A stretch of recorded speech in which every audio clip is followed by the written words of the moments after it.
Hi, everyone. Hope you're all doing well. For those of you who don't know me, my name is Rahul. I'm a software engineer here at BBD, and today my talk is going to be about AI. Specifically, I'm going to be looking at trying to predict what's going to happen in the future with all of the advances we've had. And I'm going to be using a book as a guideline for this. And it's one of my favorite books. It's called Life 3.0. And it does a very good job of conveying these kind of concepts. Yeah. So the subtitle of this book is Being Human in the Age of AI. And I think it's very relevant, especially today and especially in the past few years, because we've had so many new tools just come up like almost instantly from the public's perception. And now it's like everyone knows about it. Whereas if we looked at 5 or 6 years ago, when this book actually came out, not many people were aware. Obviously, we're in the software world. We know a lot about this stuff. But if you think of the mainstream public, a lot of people, if you mention AI, some people will just be like, what's AI? And I feel like now that is never going to happen. So a little bit about this book. It was written by a man by the name of Professor Max Tegmark. He is a professor and an AI researcher in MIT. What's really cool about him as well, he is by profession a physicist. So he didn't start off in software, he started with physics. And what I think is really cool about that is that this book explains a lot of these AI terms, but does it from a physics perspective as well, which is very interesting because the way he talks about life and the future and how when AI evolves, it could affect us. I think it's really cool. And I think it's extremely interesting. So the main premise of this book is that if we get what we call superhuman AI, which is essentially AI that's more intelligent than us, what could happen and how could that be regulated? How will it affect things? And what are the consequences or benefits of it? So I wish I had more time to cover this whole story, but in the beginning of this book, what I really like is that the author presents this fictional scenario where he asks us, what if a company created AI software with only one goal, and the one goal of that software is to create AI systems? So it's a bit meta, but if you think about it, like AI is better than humans at image classification. Obviously, it's better than humans at a lot of regression tasks. So if we had the right data, we had the right architecture, we could potentially create an AI system that could create AI systems. And if we employ reinforcement learning techniques, for example, we could essentially get it to iteratively build better AI systems, which is a bit of a weird thing to think about. But in the beginning of this book, the story essentially goes, there's this fictional company called the Omega Corporation, and they create an AI called Prometheus. And Prometheus, its goal is to create AI systems. And it goes into some really weird areas, but I think it's really cool. It goes into to the point where this Prometheus system is generating content to essentially affect the way we perceive things. Like it's generating videos and movies that are essentially propaganda in such a way that it benefits the company. And we as the end user don't even know. So it's a really cool thing, and I urge you guys to take a look at it. It's a lot of fun, and I like the way the author presents it because he literally asks you in the beginning of the book, do you think AI can outsmart us in the future? And if you answer no, he tells you to read the story. If you answer yes, he says, okay, it's fine, skip the story, turn to chapter 2, which I think is really cool. Okay, so the title of this book is Life 3.0, and a lot of you guys are probably wondering what the hell is Life 3.0. So I did say the author is a physicist. He approaches things from a physics perspective, and what he's done is he's asked the question, what is like our ultimate goal as a species? And that ultimate goal is to further ourselves as long as we can, but it's also to become better and improve ourselves over time. And the way he sees this happening is through the use of technology, obviously, and especially artificial intelligence. So what he's done over here is that he categorizes life into 3 phases. Yes, and the first phase, which is essentially biological, which is like, imagine bacteria, microorganisms millions of years ago, is essentially it can only evolve, but it can't really think for itself, right? And he uses the analogy, it evolves its hardware, but it cannot evolve its software. And as evolution happens over time, obviously we get to more primates, then we get to humans, and we get to the stage which he calls the cultural stage, which is where we can't really radically change our hardware. Like I can't really stretch my arm all the way out, so I can't change its structure immediately. But what I can do is I can design my software. I can decide what I learn. I can learn a new language. I can learn a new skill. I can unlearn something if I think it's not correct. So I can hone my brain in that way. So I can design my software, but not my hardware. And what the author sees happening in the future is what we call Life 3.0, is where life can essentially design its hardware and also its software, and that comes into play with things like I like to use Neuralink as an example. I know that's more of a software thing, but we're kind of implanting something in our brain, so it's also a hardware thing. And I think not now, but in the next maybe 50 years, we could definitely see more of this where we're using tech and AI a lot more intimately, if I could say that. Okay. The next thing is that obviously everyone has different opinions about this, and everyone can think of it in a different way. So there are people out there, if you ask, are we going to get AI very soon? They're going to be like, no, it's never going to happen. Some people are going to say, oh, no, it's definitely going to happen, but it's going to be a horrible thing. Other people will say, yes, it's going to happen, but it probably will be a very good thing. And what I like is that he's come up with this whole way to categorize people into these different classes, depending on how you think about the whole situation. And what I hope is that I'm sure a lot of you guys here are probably from all around this figure, and I hope to put all of you in the middle, because I think it's very important that we embrace what's happening and we find ways to make it a good thing for us. So we have people, what we call the Luddites, which they think that AI will definitely be a bad thing, and it's going to happen sometime reasonably quickly. Then we have the digital utopians. They think it's going to happen also in this century, but it's going to be a really, really good thing, which is a bit overly optimistic. Then we have what we call the techno-skeptics. They just think, oh no, it's never going to happen. We don't have to worry about it. It's going to happen way in the future. I don't care. But where the bulk of people lie, where I lie, where a lot of people in the field lie, is the middle, which is the beneficial AI movement, where they think it's going to happen, and it could be good, it could be bad, but it depends on how we influence it and how we set the right rules and the right standards to develop this kind of stuff. And that's why I'm sure you guys know there's people like Elon Musk who have appealed to the government saying that, let's curtail AI development. Let's regulate it a bit more. The next thing I wanted to do is there are a lot of terms out there that can sound very science fictional when we talk about AI. And this, I feel like, affects a lot of professionals, because people will hear words like robots and evil and consciousness, and you think, okay, no, this is just a waste of time. And I think the reason why that is because people use the wrong terms to describe things.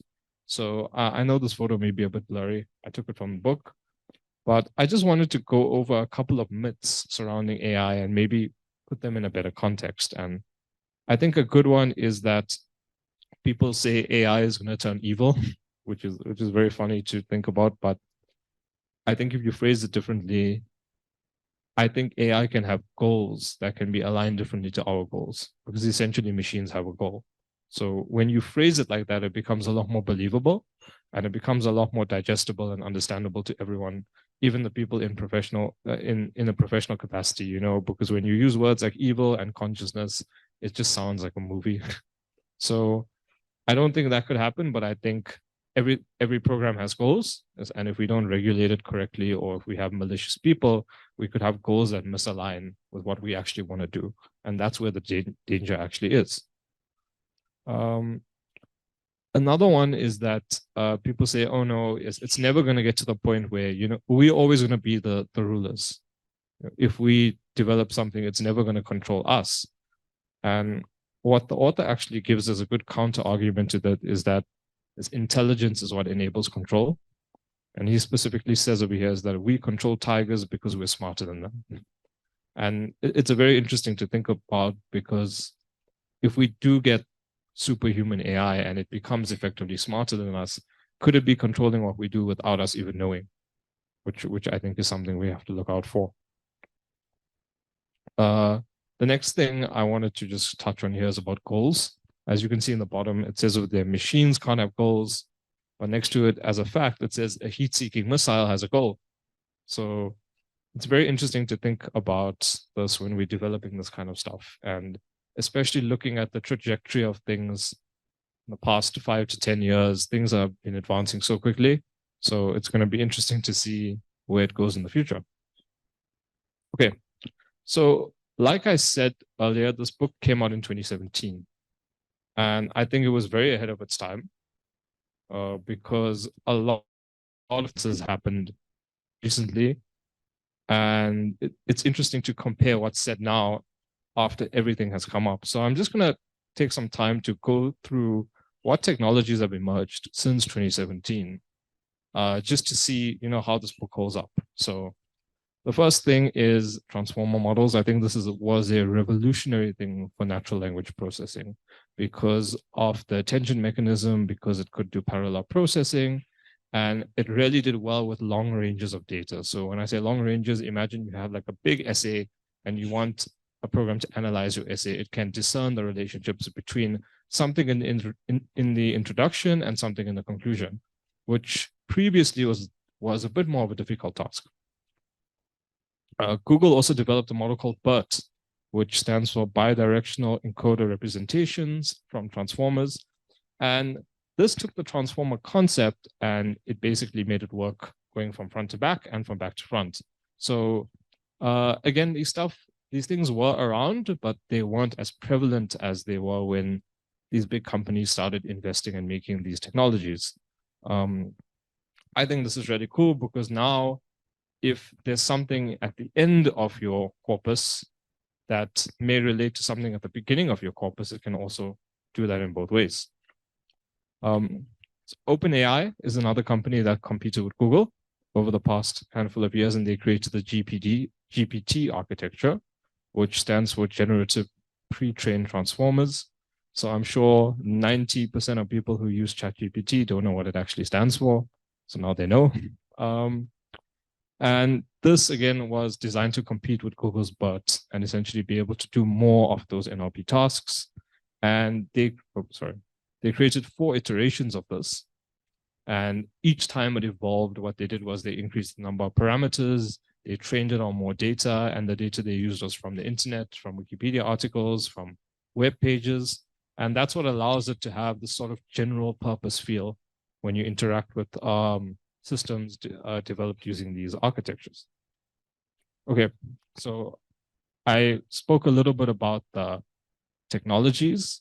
Let's look into what did people actually create using these kind of models in the past few years. And a lot of the stuff that is done and is mainstream focuses on NLP and focuses on generative AI. So there's just a couple of fun things I wanted to discuss here. And the first thing was in 2018, I don't know if you guys remember, Google had an I/O event, and they demonstrated this feature where Google Assistant called a salon and made an appointment. Now, I don't have audio here, otherwise I would have played it, but it was so cool because the Google Assistant sounded like an actual human.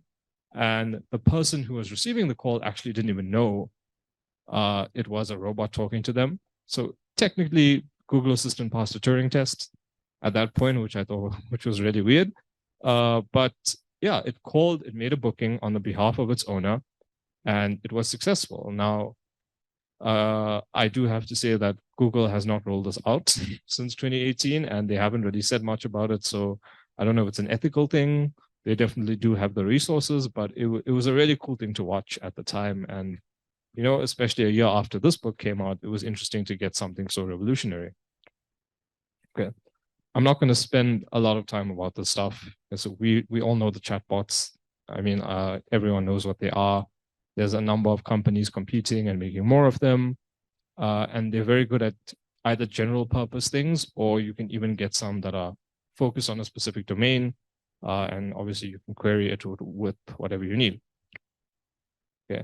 Another cool thing I wanted to show you guys was Spotify very recently rolled out a feature called AI DJ. And this uses NLP, it uses generative AI in particular to, first of all, mimic a human's voice. So someone trained an AI and it sounds like an actual human. If it didn't tell you it was an AI, you would never believe it because it sounds so accurate. And it essentially creates a model building what music you listen to, which is nothing new. And it recommends new things to you. And it sounds like you're listening to the radio. So it's going to say something like, oh, I'll play you something from your regular rotation. And then suddenly my favorite song starts playing, which I think is a really cool thing. Yeah, guys, try it out if you have Spotify. I think it's really cool. And it just shows how generative AI is getting better and better. Okay. So let's go back to Professor Max Tegmark. The examples I've given you guys have been kind of positive, like using AI, NLP for good things like assisting us with, whatever tasks we need, giving us music recommendations, whatever. But what if someone wanted to be malicious with it? And I think that's where you can get into a whole nother conversation, because you could technically use generative AI and all of the stuff to convince people of things, or to tell people, for example, here's this video of a good example I thought of was, here's this video of people who are starving in a country. You can donate here. And the video is generated by AI and it's not real and it's a big scam. So there's a lot of negative things around. And I actually owe you guys a bit of an apology because this is not Professor Max Tegmark. This is an AI generated image of someone who doesn't actually exist. There's a website called thispersondoesnotexist.com. And if you go to it, it uses a technique called a GAN, a general adversarial network, where it can generate images of people and like it looks real. Like if I didn't tell you guys, I don't think you guys would have ever known that it's someone who doesn't actually exist in real life. So this is the real Professor Max Tegmark. You can see he's a lot more full of life than his artificial counterpart. And I just wanted to go back. So like I said, I spoke about the book. Its main premise is if AI gets smarter than us, what's going to happen? We went through a couple of scenarios, and I think it's a very cool thing to think about because it doesn't seem like there's a ceiling at the moment for development in this field. It's like things just keep on advancing over time, and it's very interesting to see what's going to happen in the future. Just one more time revisiting this, where do you guys fit? Maybe this talk changed your perception on things. That's a very cool way to classify. Let me end off by posing the question to you guys and asking you guys where you think we're going. It's a cool thing to think about. And this is one of my favorite quotes by Alan Kay because it's very true. You have to work on what you want. And this stuff is making so much money for these big companies. And as we all know, if they're making more money, they're going to put more money into it. And there's going to be more development. So I'm very interested to see where it goes. Maybe can be a part of it in the future. Who knows? But yeah, something cool to watch out for. So that's it for me. Thank you very much, everyone.